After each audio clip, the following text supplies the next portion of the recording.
Hello guys, good morning. চলে এসেছি আমার নতুন একটি মিনি ব্লগ ভিডিও। তো আজকে আমার সকালে একটু লেট হয়ে গেছে উঠতে। আমি উঠতে উঠতে দেখলাম যে মাছালা চলে এসেছে। তো আমি উঠানটা কোনো রকমের ঝাড়ু দিয়ে মাছ নিতে চলে গেলাম। সেখান থেকে মাছ নিয়ে বাড়ি ফিরে আসলাম। বাড়ি এসে মাছগুলো ভালো করে আঁশটে ছাড়িয়ে নিলাম পরিষ্কার করে।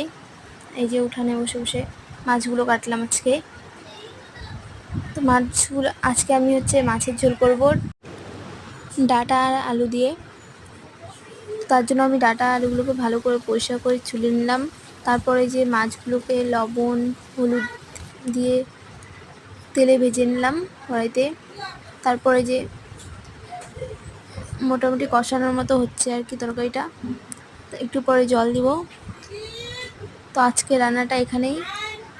Tata, bye bye. দেখা হচ্ছে আবার নতুন কোনো ব্লগ ভিডিও নিয়ে। বাই বাই, সবাই ভালো থেকো।